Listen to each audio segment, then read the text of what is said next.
Capítulo 9, versículo 27. Pasando Jesús de allí, le siguieron dos ciegos. Estaban ahí dos ciegos, le vieron a Jesús, vamos graficando esto. Le vieron a Jesús y salen ellos detrás de él. ¿Cómo es esto? Pasando Jesús de allí, le siguieron dos ciegos. ¿Cómo sabían? ¿Los ciegos le vieron? No, eran ciegos. Eran ciegos. ¿Qué pasó? Escucharon, se enteraron que era el Maestro, que era el Señor Jesús, que estaba caminando por ahí. Y ellos salieron detrás de él.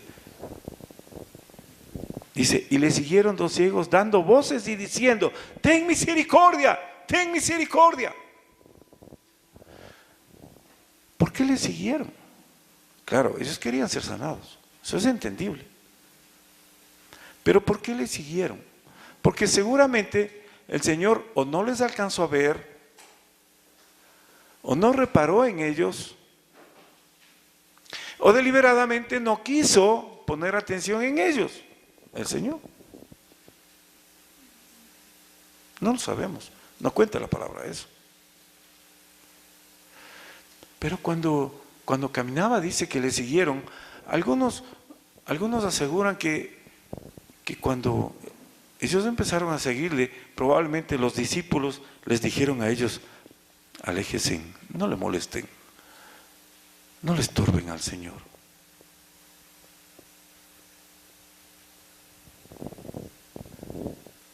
Veamos lo que dice más adelante. Dice, ten misericordia de nosotros, hijo de David. Eso eran, dice, dando voces y diciendo. Dando voces es gritando, le gritaban, ten misericordia, hijo de David. Bien, el 28 dice, y llegado a casa, vinieron a él los ciegos. O sea, cuando ya llegó a la casa, ahí, nuevamente los ciegos. Qué tremendo tiene que haber sido esto. Y Jesús les dijo, ¿creéis que puedo hacer esto? ¿Creéis que puedo hacer esto? Y ellos dijeron, sí, Señor. Eso en otras palabras era, lo creemos, ¿no es cierto? Entonces les tocó los ojos, diciéndoles, conforme a vuestra fe os sea hecho. Y los ojos de ellos fueron abiertos, y Jesús les encargó rigurosamente diciendo, mirad que nadie lo sepa. Esto me parece algo verdaderamente sorprendente. Verán, hermanos, esto es una definición, desde mi particular punto de vista, una definición, decía, magistral, una definición bellísima de lo que es el reino. En antes estábamos cantando con mucha alegría, con mucho denuedo, con mucho corazón, decíamos, tu reino está aquí. Tu reino aquí, ¿no es cierto? Y cuando cantábamos, lo cantábamos con corazón y le decíamos, Señor, tu reino está aquí, te sentimos, podemos abrazar tu reino, ¿no es cierto? Pero ¿cuál es ese reino? ¿Dónde está el reino? ¿Cómo es este reino? Podemos alcanzar ese reino, estamos siendo parte de ese reino. Hemos sido consecuentes con la convocatoria que el Señor nos ha hecho para ser parte de ese reino. Amados, saltémonos ahí mismo en el libro de Mateo al capítulo 20. Verá lo que nos enseña la palabra. Ya vamos un poco entrando en materia. Esto ya es como más fuerte. Prepárense y prendan motores, porque ahora sí viene lo fuerte. Aquí viene una descripción todavía mucho más extensa, extenso para que podamos entender mucho más cómo es el reino o lo que es el reino y de lo que el Señor nos ha hecho parte suya de Él. Verá lo que dice. Porque el reino de los cielos es semejante a un hombre, padre de familia, que salió por la mañana para contratar obreros para su viña. Ajá. El reino de los cielos es igual a un padre de familia que sale por la mañana a contratar obreros. Verá lo que está diciendo. El reino es comparable a un padre de familia, que sale muy por la mañana a contratar obreros. Muy bien, para su viña. Y habiendo convenido con los obreros en 1 denario al día, envió a su viña. Ajá. O sea, convino con estos obreros contratados en darles 1 denario por día. Y les mandó a la viña. Muy bien. ¿Qué más nos dice el texto? El 3. Saliendo cerca de la hora 3:00 del día, vio a otros que estaban en la plaza desocupados. Cuando regresó después de 3 horas más, se topa que había más gente desocupada. Y les dijo: id también vosotros a mi viña y os daré lo que sea justo. Y ellos fueron. Salió otra vez cerca de las horas 6ª y 9ª e hizo lo mismo. Y saliendo cerca de la hora 11ª, halló a otros que estaban desocupados y les dijo: ¿por qué estáis aquí todo el día desocupados? Y le dijeron: porque nadie nos ha contratado. Y él les dijo: y pues también vosotros a la viña y recibiréis lo que es justo. Cuando llegó la noche, el señor de la viña dijo a su mayordomo: llamad a los obreros y págales el jornal, comenzando de los postreros hasta los primeros. ¿A quiénes les pagó primero? A los últimos. Qué curioso. Primero a los últimos. Y al venir los que habían ido cerca de la hora 11ª, recibieron cada uno 1 denario. Al venir también los primeros pensaron que habrían de recibir más, claro. Pero también ellos recibieron cada uno 1 denario. Y al recibirlo murmuraban contra el padre de familia, diciendo: estos postreros han trabajado 1 sola hora y los has hecho iguales a nosotros, que hemos soportado la carga y el calor del día. Él respondiendo dijo, verán lo que dijo a uno de ellos: amigo, no te hago agravio, ¿no conviniste conmigo en 1 denario? Toma lo que es tuyo y vete. Pero quiero dar a este postrero como a ti. ¿Quién era el dueño? Él. Y él con lo suyo puede hacer lo que quiere, lo que desee. El 15. El Señor dice: ¿no me es lícito hacer lo que quiero con lo mío? ¿O tienes tú envidia porque yo soy bueno?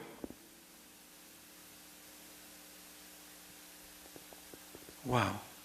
El 16. Así los primeros serán postreros y los postreros primeros, porque muchos son llamados, mas pocos los escogidos. Muchos son llamados y pocos los escogidos.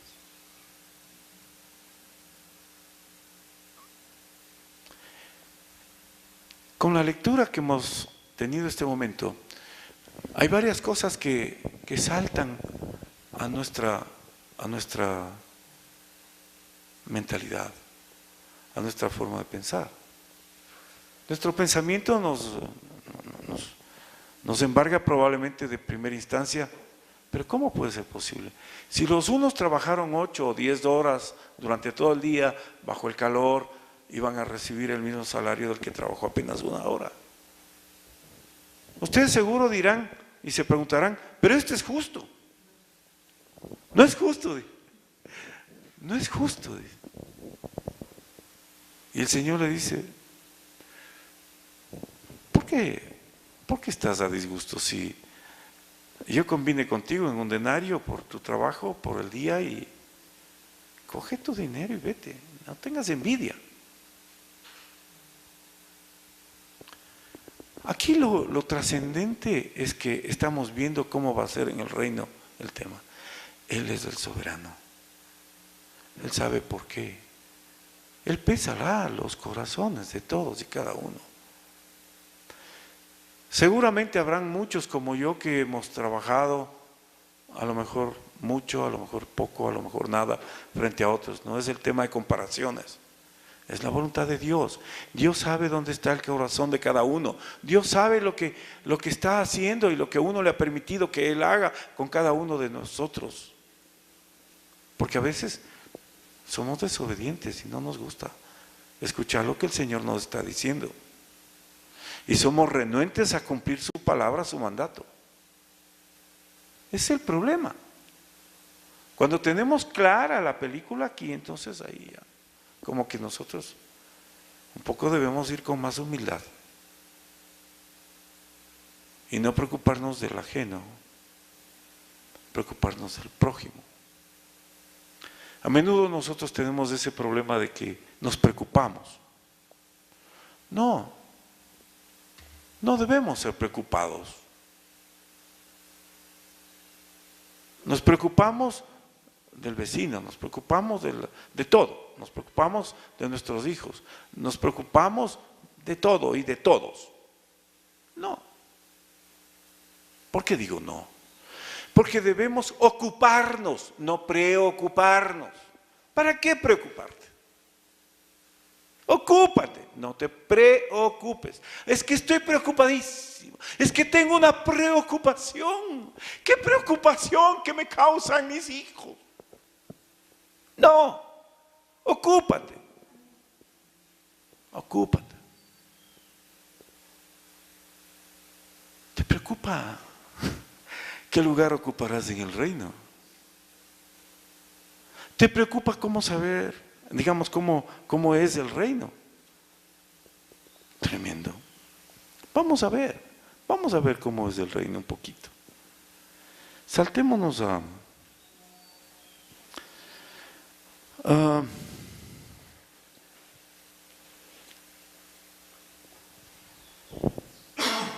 perdón, a veces se me va el aire por el camino viejo. Bien, siguiendo el texto del capítulo que estamos leyendo, nos saltamos al versículo 20. ¿Y qué nos dice? La petición de Santiago y de Juan, ¿no es cierto? Y dice: entonces se le acercó la madre de los hijos de Zabdai. Yo tengo aquí el texto de la Torah que es en hebreo, y dice Zabdai es Zebedeo, Jacobo. En otros textos dice Zebedeo. El 20 dice: entonces se le acercó la madre de los hijos de Zabdai, Jacobo, Zebedeo. Más adelante también dice Jacobo, ya le cambiaron al Zebedeo. Y dice: con sus hijos, postrándose ante él y pidiéndole algo. Y él le dijo: ¿qué quieres? Ella le dijo: ordena que en tu reino se sienten estos dos hijos míos, el uno a tu derecha y el otro a tu izquierda. Yo veo esto verdaderamente algo comprensible, plausible incluso. Un ejemplo para las mamás. Y también un acto yo no diría, no sé cómo tildar o calificar la actitud de los hijos de esta madre, ¿no? Que no fueron capaces de ir a decirlo. En el libro de Marcos dice un texto diferente, dice que ellos fueron ellos mismos a pedirle. Aquí dice que usaron a su madre, pero en Marcos está diferente el texto. Yo no sé cómo llamar a unos hijos que no pueden hablar por sí mismos y que tienen que usar a su madre para que sea su madre la que les da hablando. No sé cómo calificar a esos hijos. Pero madre solo hay una, la madre está preocupada y quiere lo mejor para sus hijos, y eso está muy bien, eso es plausible, eso es loable, entendible, comprensible, razonable, si se quiere desde el punto de vista humano, ¿cierto? Pero en el plano espiritual, ¿qué nos enseña la palabra? La palabra nos está diciendo algo muy diferente. Verán lo que dice el texto.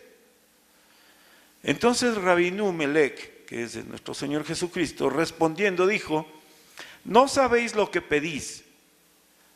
¿Podéis beber del vaso que yo he de beber y ser sumergidos con el sumergimiento en el agua, como yo soy sumergido? Y ellos dijeron: podemos. Estaban junto a su madre. Ellos enseguida respondieron de inmediato: podemos. El Señor les creyó. Dijo: sí, estos como que están resueltos, como que en verdad están decididos a pasar el bautismo en agua y demás. Y mire lo que les responde. Y él les dijo: a la verdad, Emet, de mi vaso beberéis, y con el sumergimiento en el agua con que yo soy sumergido, seréis sumergidos.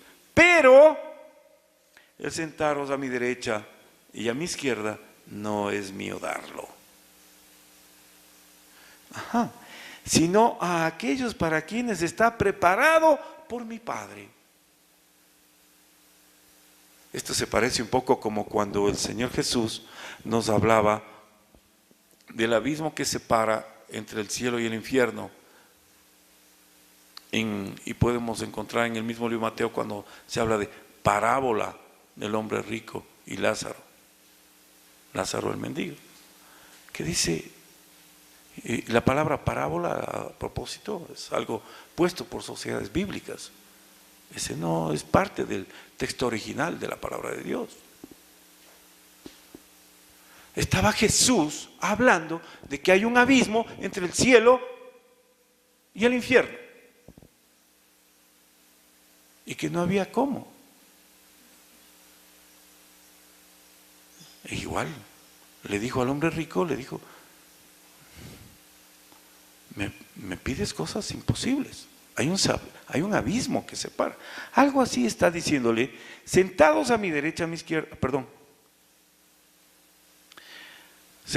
el sentaros a mi derecha y a mi izquierda no es mío darlo, sino a aquellos para quienes está preparado por mi Padre. ¿Quién va a preparar? ¿Quién va a hacer eso? Solo el Señor, el Padre. Está preparado. Incluso hasta la segunda venida dice que el Señor había preparado a su diestra ponerle ¿a quién? Al Señor Jesús. El Señor Jesús está sentado hasta la segunda venida en la diestra del Padre. Y la segunda venida del Señor dice que vendrá de la diestra del Padre, en el trono, sentado en el trono. Bien, el 24. Cuando los 10 oyeron esto, se enojaron contra los dos hermanos. Se enojaron. Entonces, Rabinú Melech, nuestro Señor Jesucristo, llamándolos dijo: sabéis que los gobernantes de las naciones las oprimen a ellas, y los que son grandes ejercen sobre ellas potestad. Claro, los gobernantes oprimen a los gobernados. Y en esas naciones los gobernantes son grandes, son enormes, se creen, por no decir, la divina pomada. Continuemos. Mas entre ustedes no será así, sino que el que quiera hacerse grande, entre ustedes será vuestro servidor. Ah, qué interesante. O sea, el reino ha sido completamente diferente al reino de los hombres. El reino de los hombres es que oprimen a los pueblos, se hacen grandes, se hacen ser servidos, son mandones, son de todo. En cambio, vemos que el reino de Dios ha sido diferente. El que quiere hacerse grande entre ustedes será vuestro servidor.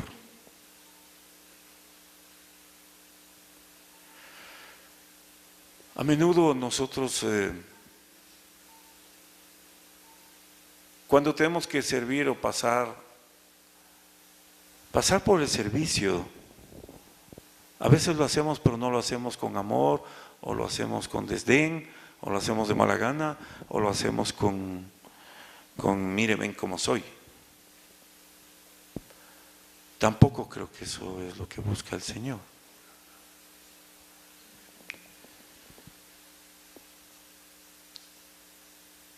El 27 dice, el que quiera ser primero entre ustedes será vuestro siervo.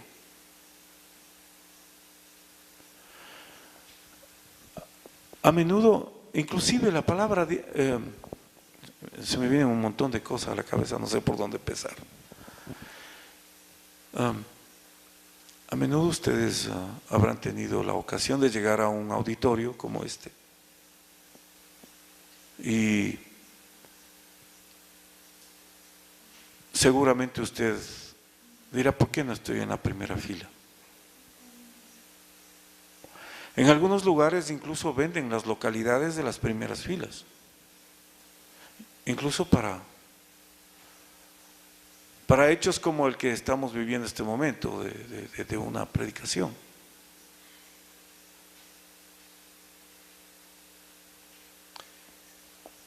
Y la verdad es que incluso en esos pequeños detalles es donde el Señor nos mira. Dice, donde quiera que fueres, no ocupes los primeros lugares porque pueden venir y quitarte y mandarte al último. Si quieres ocupar los primeros lugares, espera que te inviten y te hagan pasar a los primeros lugares. Eso dice la palabra. Pero hay algunos que se creen lo mejor, se creen lo primero, tienen una fatuidad, tienen un orgullo marcado de tal manera que creen que son insuperables. O semidioses, algo así. O algo por el estilo. Se creen los más ungidos y con derechos. Dios es Dios. Él tiene el control, Él tiene el poder. Él es el dueño. Es igual que con los denarios de los trabajadores de la viña. Si el uno trabajó 1 hora y le dio igual su salario, es problema de Él. Él es el dueño. Él es el dueño. Él es el soberano. Él es el rey. Nosotros, ¿quiénes somos para decirle, Señor, ¿por qué a mí me tuviste todo el día trabajando en el sol, canicular en la nuca, y me vas a pagar lo mismo que a este que ha venido solamente 1 horita y estuvo ahí por poco hasta distraído en el trabajo?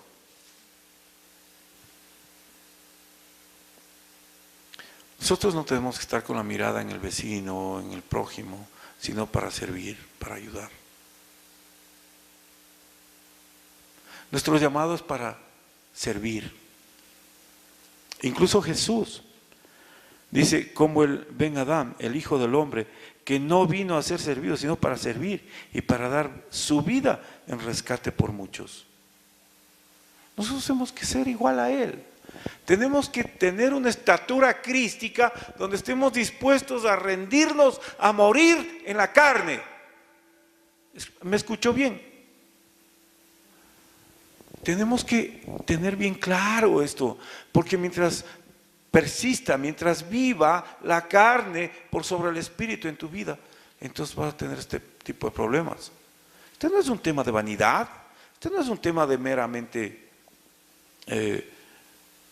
lo que en el mundo se conoce como los que quieren lucirse, los que están buscando el estrellato, el protagonismo.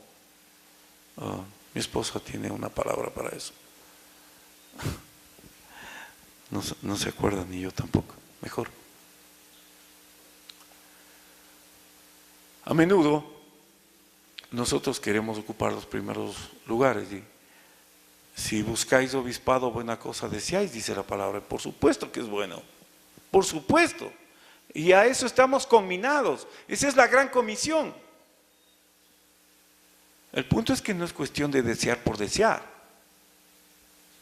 ni de envidiar. No crean que para mí ha sido fácil estar donde estoy. De verdad les digo con toda humildad, creo que inmerecidamente a mí el Señor me dio un llamado y yo asumí el reto, pero inmerecidamente. De todas maneras debo decirle, para los que me conocen bien de cerca, en especial para los que me escuchan en internet, el precio que yo he pagado ha sido un precio bien alto. Pero no voy a hablar de ese precio.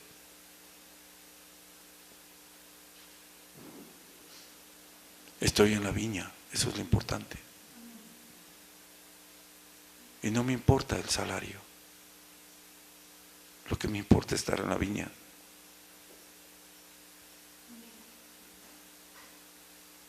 Me quedó algo. La muestra más elocuente del reino, como vimos y dijimos, está cuando vimos la parábola del ciego. No es parábola, sino es el relato de los dos ciegos. ¿No es cierto? Ahí vemos cómo el reino opera, cómo funciona esto, cómo está dado. El que tiene oídos que oiga. Y lo que les es revelado por el Señor, pues que sea algo indeleble, que se haga carne en sus vidas. Verá, en el 27, volviendo al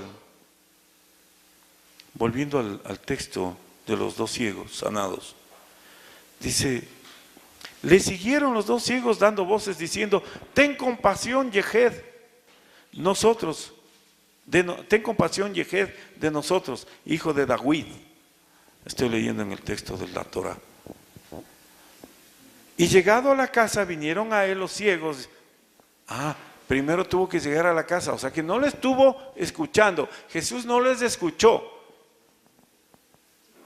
Jesús no les puso atención.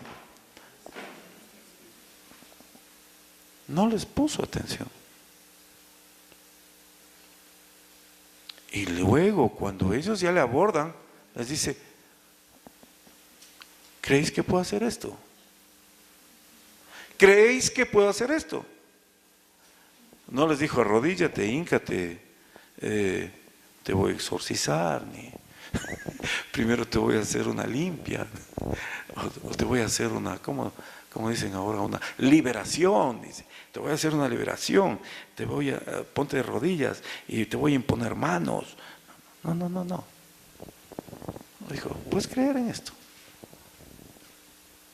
Dijo, ellos dijeron: sí, Señor. Y el Señor les dijo, conforme, les puso los dedos en los ojos y dijo: conforme vuestra fe os sea hecho. En hebreo dice emuná, conforme a vuestra emuná, fe. ¿Dónde nuestra emuná? ¿Dónde nuestra fe? Ellos insistieron, le siguieron, probablemente le dijeron, muchos de los apóstoles a lo mejor les dijeron: vean, están perturbándole al Señor, retírense, ya no molesten. Y los pobrecitos seguramente estaban. Por eso tuvieron que dar voces. O la multitud seguramente no los dejaba y estaban al último. Tal vez estaban detrás de todos y por eso daban voces y gritaban. Y el Señor no alcanzaba a escucharles porque estaba muy detrás. Seguramente estaban muy lejos. O la bulla de la multitud no le alcanzaba o no le permitía al Señor escucharle. O estaba muy ocupado. O estaba muy ocupado. Pero finalmente, cuando ya llega a la casa, ellos vienen a él. Y entonces le abren paso. Pasan los cieguitos y les dice: ¿creéis que puedo hacer esto? Nada más. No les dijo: arrepiéntanse de sus pecados. ¡Qué amor! Dijo, ¿creen que puedo hacer esto? Se ha hecho. ¡Qué hermoso! Sin más trámite. Y no se vendían butacas en las primeras filas, como ahora suele hacerse, ¿no? Amados, amados, yo no sé el concepto que tenga cada uno de su propia vida, del propósito que tiene Dios trazado con su vida. Yo no sé cómo esté su vida espiritual. Yo no sé cómo esté su corazón frente al Señor. Si el Señor estuviera aquí esta mañana, como yo aspiro, espero y siento que está aquí, yo no sé cómo reaccionaría. De otra manera no estaría hablando lo que les hablo. Yo no sé cómo están ustedes con relación a Él. Lo único que puedo saber es que ustedes son hermosos, son lindos, son bienaventurados, porque tienen fe, porque le aman, le temen a mi Señor. Pero hay una palabra: muchos son llamados y pocos los escogidos. Todos tenemos un llamado, todos. El llamado es para todos y muy pocos los escogidos. Dios está buscando guerreros. Dios está necesitado de hombres de valor. Dios está necesitando y buscando hombres con compromiso, con una sola palabra, una fe, un solo bautismo. Estamos, una sola fe, un solo bautismo, un solo amor, un solo amor. Que no sea que cuando debamos recibir nuestro salario, recibamos aquello de siervo inútil e infiel, apartaos de mí, no te conozco. Pongámonos de pies, vamos a orar.